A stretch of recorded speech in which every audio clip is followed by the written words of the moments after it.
I'm Jamie Miller-Dixon. I am a recruitment specialist with BC Partners in Workforce Innovation, BC WIN for short.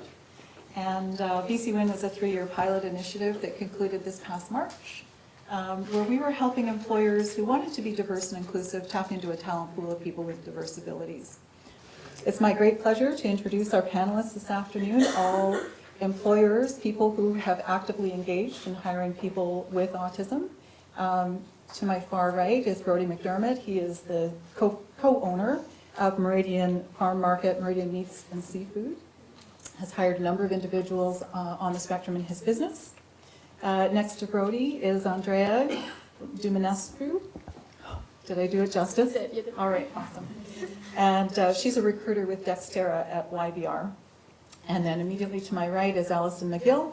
She's the manager of broker product and distribution support with ICBC, and she's hired 2 individuals as support assistants in her department.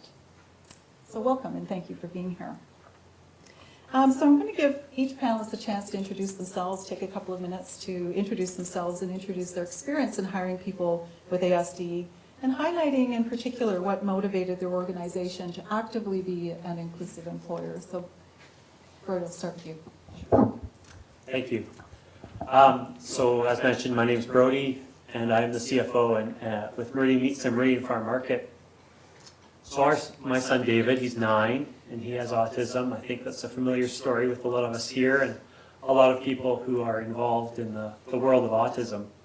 And David really was the motivating factor for us in starting to hire people with autism and other diverse abilities.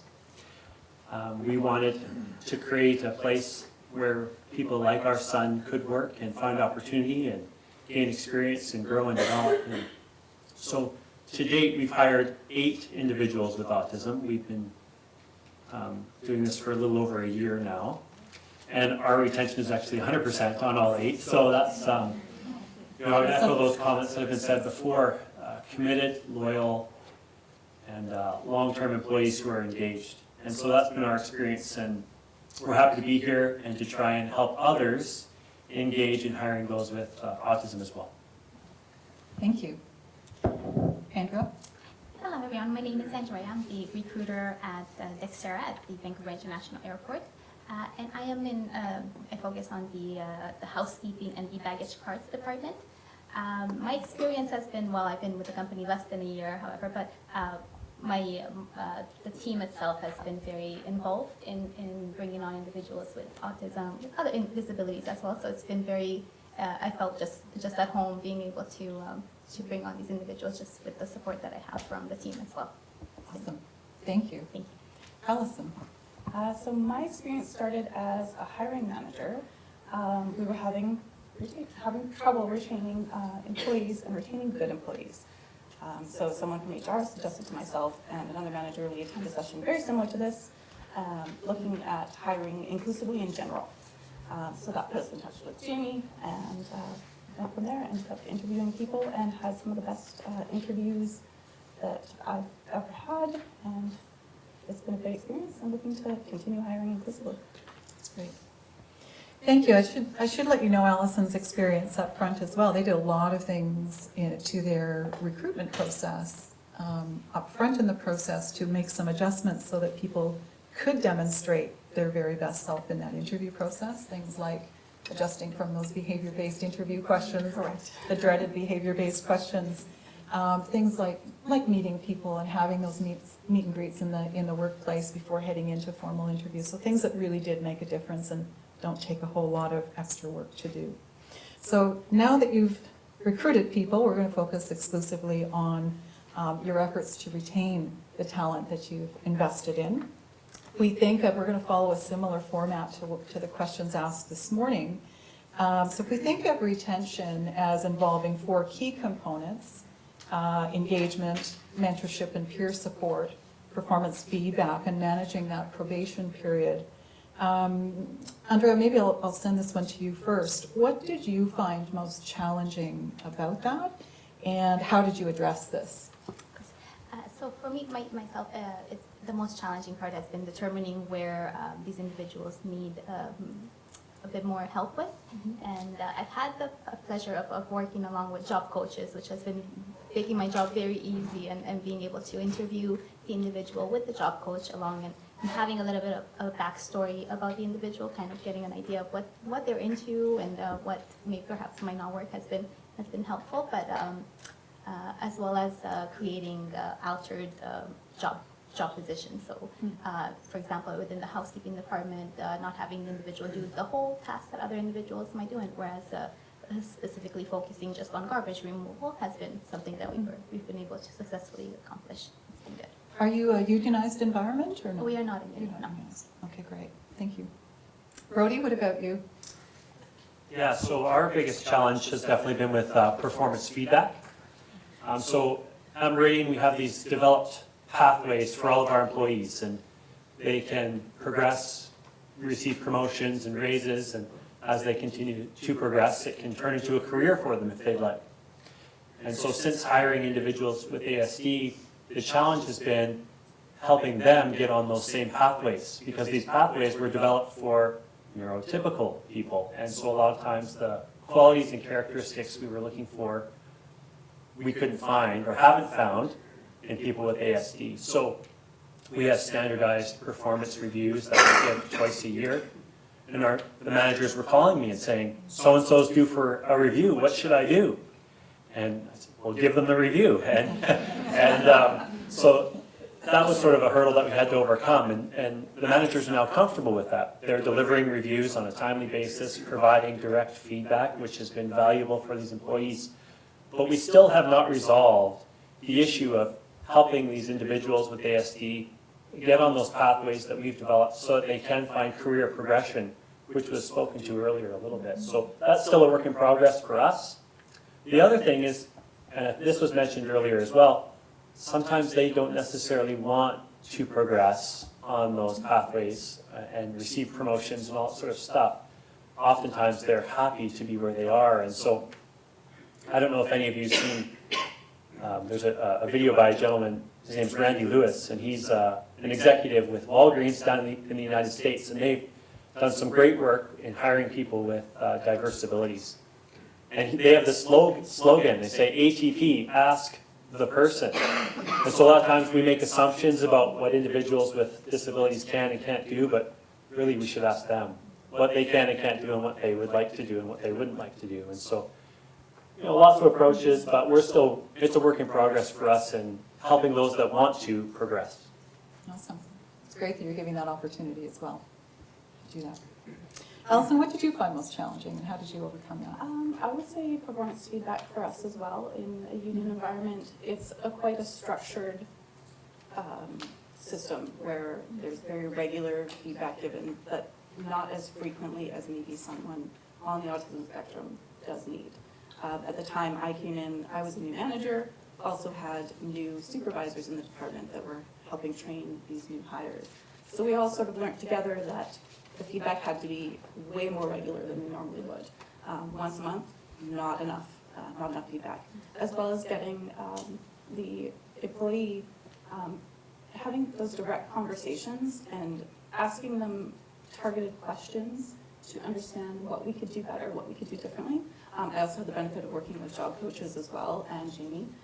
That helped us a lot to understand where we could do better. What did you notice that's different about this talent pool, if anything?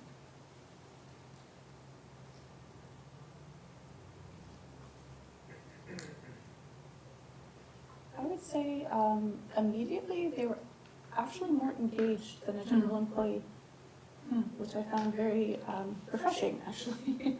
And I did find that the two individuals that I did hire wanted to be there. They wanted to stay in the position that they started in. They very much enjoyed the work that they were doing. Sounds like it was a good fit. Yes. Whereas I find often people will come in and they consider the department that I previously managed to hire people with the autism spectrum, they feel that that's a very much entry-level position. They want to move on as quickly as possible. I was very happy that they wanted to stay where they were. They enjoyed the work. They enjoyed their coworkers. So very pleasant surprise. Thank you. Brody, what do you find that's different about engaging this talent pool, if anything at all? Well, I guess it's somewhat, paradoxical, if you could say even. So every employee is different. So in that regard, they're all the same because they're all different. And so people with ASD, they are different. And in that regard, they're the same. And so if you can approach them, understanding that they have different strengths and different weaknesses, it's no different than any other employee. Particularly for us, we're a customer service retail business. So oftentimes people with autism struggle with the social cues and communication, all those things that we've learned about. And so interaction with customers can sometimes be a challenge for them. In the year that we've been doing this, we've only had one complaint from a customer. And it was a result of the customer not knowing that the individual that was serving them had ASD. And so we were certain if this customer had have known that, well, there's no way on earth they would have complained. In fact, they probably would have been smiling the whole time, thinking how wonderful it is that this individual who has autism is serving her at one of our stores. So we did a couple of things to try and work with that. Number one, we made sure that we put these employees in positions where they could succeed. So again, finding their strengths and putting them in positions where those strengths can be utilized. And second, we put signs up in our store. And they're just discrete signs, but they say, we're a family business. Some of our employees have different strengths than others. We hire inclusively, and we love each other. Basically is what it says. And it was interesting, as soon as we put up those signs, we all of a sudden had an influx of individuals with diverse abilities applying for jobs.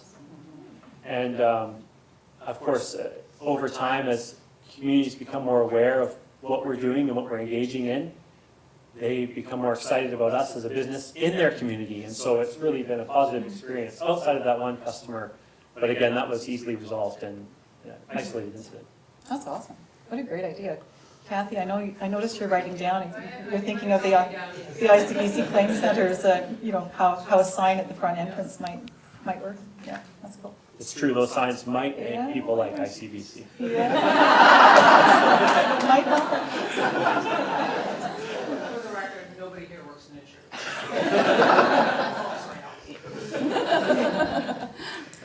Andrea, what did you do differently to retain some of the people at Dexterra, aside from maybe working with job coaches? What other things did you put in place? Our health and safety manager as well has been really involved with making sure that these individuals are able to perform the duties safely. And also we do have a lot of security at YBR, so a lot of screening points, a lot of traps, the two doors that you need to follow the correct protocol. And so we have supervisors, so we operate 24/7. And so different shifts, different supervisors as well. So a lot of our supervisors have been keeping an eye on the individuals, making sure that everything's smooth, as well as their employees, their coworkers. We tend to tell them, oh, don't go there. You're not allowed to go that way. Remember. So it's good that we've had the support. Allison, what were you pleasantly surprised about in your experience in hiring your two employees, and maybe if you had any do-overs that you would do differently, if you could share that with the group? I think overall, I was just very happy with the experience. Initially, right away with the interview, from that point, it was a positive experience. As I said earlier, I had some of the most honest and open interviews I've ever had as a manager. But I did sort of toss out the normal, traditional behavioral style interview. We're asking very specific questions. We're asking for specific type of answer, and had a conversation. So I had individuals that were completely honest about what they would struggle with once I described the job to them. I find people normally wouldn't be so open and honest about their struggles and what they would need help with once they get on board. You made a couple of really easy adaptations to help employees do their best in the workplace. Can you share some of those? Some things that we did quite easily was one of the individuals identified he would have trouble with the phone call aspect. Picking up on social cues can be difficult, and understanding what a customer or a person on the other end is asking for might be difficult. In that particular department, we only take a certain type of phone call. So we quickly said, you know what, we can make you a checklist. If the person doesn't automatically give you any of this information, you'll be able to identify you having filled out this little box. You can just ask that one question, and you'll know what to do on that phone call. If you need help, you just need to put them on hold. And we spent extra time with him, with his supervisor listening in on the call with him. So if he needed help, he had someone right there available. So it was just a longer support system. But once you had it down, you had it Once you had collected. it down, it's, yeah. That's great. Andrea, based on your experiences and in your opinion, where are some of the gaps in terms of retention, and what more could be done as an inclusive employer? My current struggle at the moment that I'm sharing with everyone now actually is with newcomers. When I hire new employees and they're not aware of these individuals that are, maybe they're struggling to have something that the communication is not as clear, or the cues that they're not picking up on. So that's been something that we're, and it's tough because we have a total of roughly around an average about 20 new hires every month. So all these new people come, people go, people are going back to school, so it's a very high turnover. And therefore, these individuals that are here for a long time, they're dedicated to their jobs, and they want to remain here. They're constantly faced with newcomers that are. I'd say that's number one that I'm trying to find solutions for at the moment. Other gaps, I would say that's the main one. The main one at the moment. Yeah. Brody, one final thing, or two, if you've got it, or three, that you would pass on to employers in the room who, to help them with their retention efforts of people with ASD. So I did a quick survey of our managers. So we have 6 locations, and I asked them a few questions about the experience of having employees with autism in their stores, because they're the ones who are day-to-day hands-on with these people, and I thought their responses might be better than anything I could say. So I'll just read those, so if you can bear with me on that. So the question was, as managers, is there anything you would want to tell other employees about hiring people with autism? One manager said, there is nothing more worthwhile. I don't want it to sound like it is without challenges. However, the overall impact on my store and team has been nothing but positive. Now, I substituted in names. I substituted my son's name just for fun. So when you hear names, you just know I just substituted my son's name. So hiring David has been a great experience. Every employee with autism or not has strengths and weaknesses. And if you are a good teacher, then you know how to use those strengths and be patient while developing those weaknesses. I think the first step is to be willing and open to try, because it feels great to watch people develop professionally and personally. The next manager said, it can sound fairly daunting when you only hear about the prospect of hiring somebody with autism, especially if you don't know much about it. Though in the beginning things can be a little slower than average, the benefits of going through that process are well worth it. Having an employee that rarely calls in sick, engages with the job, and isn't looking to leave has huge benefits. The next manager said, give them a chance. You might be surprised at how good they can be. Oh, pardon me. No, I think that's right. Sorry. And the last manager said, just be patient and think of long term. You put the work in now, and it might be hard to find the time, or it might take longer, but you will get out of it someone who works just as well as anyone else and is also super reliable and always wants to work and do a good job.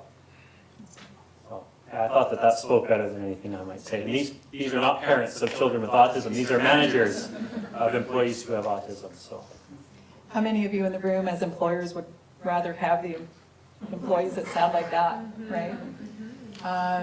Andrea? I agree about the quality of work, 100%. We have such detail in our individuals on the spectrum. For example, let's take in the food court, a food tray. They clean, they're just perfectionists when it comes to detail. They really pay attention to that, so that's been fantastic. That's great, thank you. Allison, one final thing you would share with other employers? I would also echo the wanting to be at work. One individual, we had to send him home because he was very sick and still really wanted to be at work. So the dedication to the workplace, and I would agree also, putting up that time up front, the benefit of it later on is way more than that initial time investment front. No, that's great. Some of you have heard me tell this story before. I once had an employer who hired a person with autism. I got this call one afternoon, and the manager says, "He won't go home." Like, he won't go home, what do I do? And so my answer was, well, what would you normally do with an employee who won't go home? I tell them to go home. Tell them to go home. Like, and then we developed a specific script that had more importance to this individual than just go home. Sort of, this was a rule, it was the law, it's time to go home, right? So it just needed to be stated differently. Great, this is all in terms of the structure questions that we have for the panelists, thank you.